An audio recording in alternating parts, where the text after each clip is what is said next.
The agricultural machinery industry, especially tractors, is facing one of its toughest periods in recent memory as we enter 2026. The U.S. market saw sharp declines throughout 2025, with total agricultural tractor sales dropping significantly month over month, culminating in a nearly 15% plunge in December 2025 compared to the previous year. Four-wheel drive tractors suffered the worst, falling around 42%. This slump comes from a combination of low commodity prices, high input costs, rising interest rates, tariff impacts, and widespread farmer cash flow struggles. Major manufacturers like John Deere, AGCO, and CNH Industrial have reported substantial revenue drops, layoffs, and honestly, a pretty pessimistic outlook for 2026. While no major mainstream tractor brand has fully collapsed into bankruptcy yet, the industry-wide downturn has put intense pressure on certain brands. Some face steeper sales declines, reliability complaints, part shortages, dealer network issues, or financial strain that makes them riskier buys right now. Purchasing a tractor from a struggling brand in 2026 could mean difficulties with warranty support, resale value, parts availability, or even the brand's long-term viability.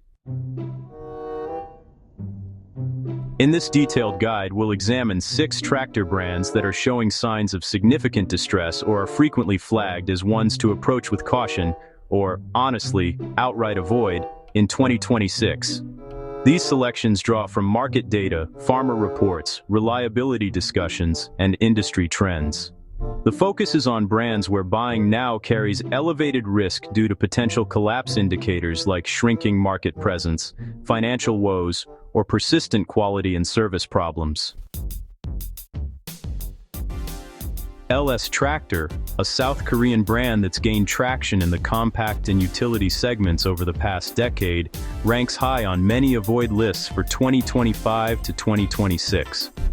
While not on the verge of corporate collapse, the brand faces mounting challenges that could accelerate in a down market. Key issues include inconsistent quality control, spotty parts availability, and notably low resale values. Farmers report frequent hydraulic problems, electrical gremlins, and engine issues in models like the MT series or XR series. Dealer networks remain thinner than those of Kubota or John Deere, especially in rural areas, leading to long wait times for repairs. In a 2025 ranking of major tractor brands from worst to best, LS was highlighted for these exact concerns. Parts delays and quality variability make ownership frustrating when the economy tightens. The broader industry slump just makes this worse. With overall compact tractor sales softening after years of boom, especially after the post-pandemic small farm surge, LS has struggled to maintain momentum. Lower resale means that if you need to trade up or sell during tough times, you'll lose more equity than with comparable brands. In 2026, as farmers prioritize reliability and quick service to minimize downtime, LS's weaknesses stand out even more. Why avoid in 2026? Well, if you're buying used, it's best to steer clear unless the tractor has been inspected thoroughly and you have a nearby trusted dealer. New buyers face risks of depreciating faster in a market where, honestly, cash is king. Many experts recommend skipping LS unless the price is dramatically lower and you're prepared for, potential self-maintenance. Branson, another Korean import distributed in the US through various channels, has built a reputation for affordable pricing, but that's often at the cost of durability and support. It's frequently included in worst tractors to buy compilations for 2024 to 2025, and those concerns definitely carry into 2026. Common complaints center on poor build quality. Things like weak frames, subpar transmissions, and premature failures in loaders or backhoes. Electrical systems are honestly notoriously finicky, and engines, often shared with other budget brands, just don't hold up under heavy use. Part sourcing is a nightmare. Many owners end up resorting to aftermarket or third-party suppliers because official channels are slow or sometimes just incomplete. The brand's market position is precarious. As compact tractor demand cools from its 2020 to 2023 highs, budget-oriented brands like Branson feel the pinch hardest. Farmers cutting costs are less willing to gamble on unproven reliability when downtime means lost income. Dealer support varies wildly. Some areas have enthusiastic sellers, but honestly, many report abandonment or mergers, leaving owners stranded. In 2026, with farm bankruptcies rising and equipment budgets slashed, investing in a Branson could backfire pretty quickly. Resale is poor, and if the distributor faces financial pressure, as smaller importers sometimes do in downturns, service could deteriorate even further. Videos and forums from 2025 repeatedly label Branson as one of the 5 tractors you should never buy, citing regret stories from owners who faced thousands in repairs shortly after purchase. Alright, so here's my take. Only consider a Branson tractor if it has extremely low hours of full service history, and you've got local mechanic support you can count on. Otherwise, honestly, it's a high-risk choice, especially in a year when reliability really trumps any upfront savings. Mahindra, which is actually one of India's largest tractor makers and has a growing US presence, offers some pretty competitive pricing along with features like powerful engines and comfortable cabs. But, well, it's being seen as an increasingly risky bet because of mixed reliability and some real limitations in the service network. Folks often mention problems like hydraulic leaks, clutch failures, overheating, and issues with emission systems, especially on those newer Tier 4 models. While sure, some owners really do praise the value, there's also a vocal group that reports persistent breakdowns and long delays for parts, sometimes waiting weeks or even months for critical components. The dealer network did expand quickly, but quality can vary a lot and rural coverage is still pretty spotty compared to the big established players.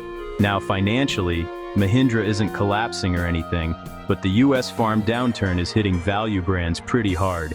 Sales growth has stalled out as buyers are shifting toward more proven names during all this uncertainty. Resale values are lagging, and in a market with declining overall tractor demand, Mahindra owners could face steeper losses if they decide to sell.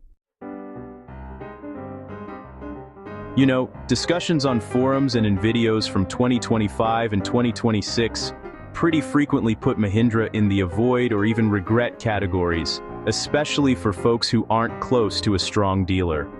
Plus, with tariffs possibly impacting imported equipment even more, costs could go up while support continues to struggle.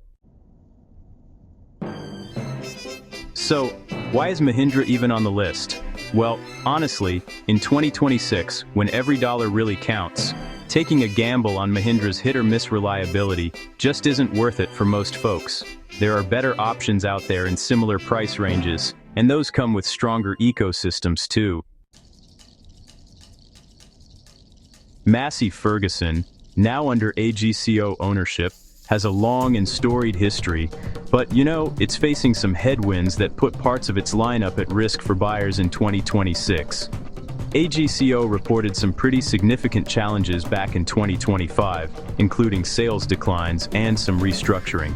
Massey Ferguson's mid-range and utility tractors, like the GC 1700 or GC 2600 series, or even the 4700 and 5700 lines, have drawn complaints about transmission troubles, DEF system failures, and electronics glitches. Now it's true. Older red models have their cult followings, but the newer ones are often seen as suffering from cost-cutting, at least in the eyes of many farmers. The bigger AGCO picture is a bit concerning too. Layoffs, factory adjustments, and a tough 2026 forecast, especially with tariffs and weak demand hanging over the market.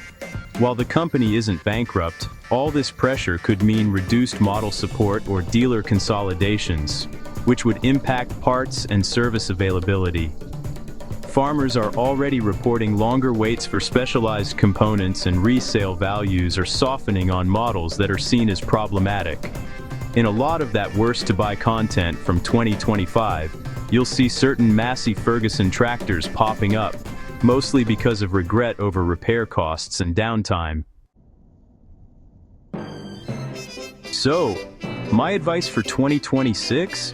Use caution, and honestly, avoid Massey Ferguson unless you're targeting a well-supported older model or you've got excellent local AGCO backing. The brand's corporate strain just makes it more vulnerable if the downturn gets any worse. So, New Holland, which is part of CNH Industrial, offers some solid machines, but, they're grappling with reliability gripes and a few corporate-level issues that really signal caution. CNH actually faced sales drops and workforce reductions in 2025, which kind of mirrors what's going on across the industry. New Holland owners, well, they frequently cite problems with CVT transmissions, especially in the T7 and T8 series, as well as hydraulic failures and engine issues in the compact lines. Parts availability has been, pretty inconsistent, with some dealers reporting back orders during peak seasons. If you've seen videos titled things like costliest tractors farmers regret or worst brands, you'll notice New Holland models often pop up for expensive fixes and poor dealer experiences in some regions. While premium lines tend to hold their value, those budget or mid-tier models, they depreciate quickly in soft markets. With CNH forecasting continued challenges into 2026, including tariff exposure, it looks like support infrastructure could thin out. Farmers in distress really do prioritize brands with robust networks, and New Holland sometimes just falls short there. Why avoid? In a cash-strapped 2026, potential service delays or higher repair costs make New Holland riskier, especially if you're looking at non-flagship models. Challenger, AGCO's high horsepower and articulated line, has seen its presence fade, making it one of the most at-risk for collapse-like scenarios. Once a competitor to Cat and John Deere in large tractors, Challenger suffers from low market share, limited dealer support, and parts scarcity. Many models share AGCO components, but branding and visibility have really waned. Farmers report difficulties sourcing parts outside major ag regions, and resale is among the lowest for big iron. AGCO's 2025 struggles, sales declines and cost-cutting hit Challenger hardest as a niche brand. Some folks even speculate reduced investment or phasing out, though that's not officially confirmed. In tough times, farmers avoid brands with uncertain futures. Used Challenger tractors can be bargains, but honestly, come with high risk. Downtime from unavailable parts is common. In 2026 rankings or warnings, Challenger often appears as one to avoid for long-term ownership. Strongest warning here: skip unless you have direct AGCO or Challenger specialist access. The brand's trajectory suggests shrinking support. The entire sector is under pressure. No brand is immune. John Deere, the market leader, saw massive revenue drops, layoffs, and tariff warnings for 2026. Yet core brands like Deere, Kubota, and Case IH generally maintain better networks and resale. So, here are some signs that a brand might be, collapsing. First, you might notice a shrinking dealer footprint. Then there are those persistent parts delays that just don't seem to get better. Rapid resale depreciation is another big red flag. You'll also see rising complaints showing up in forums and videos. And of course, if you spot financial warnings from the parent company, that's a pretty clear signal something's not right. Now, let's talk about some safer alternatives. Kubota stands out for excellent compact and utility support. John Deere is always strong, though it can be a bit pricey. Kiyoti's improving rapidly, and Yanmar's a reliable choice, especially in certain niches. Here are some buying tips for 2026. First off, prioritize local dealer strength over just chasing a brand name. If you're looking at used equipment, make sure you get inspections and warranties. Focus on models that have proven components and definitely avoid impulse buys, even if you see deep discounts from brands that seem to be struggling. The farm economy might bounce back, but honestly, 2026 is shaping up to be a challenging year. Choose carefully so you don't end up stuck with a machine that's tough to maintain or sell. To sum it up, LS Tractor, Branson, Mahindra, select Massey Ferguson, certain New Holland, and Challenger are probably the riskiest bets right now. I'd say steer clear, unless you've got some exceptional circumstances and really strong support lined up.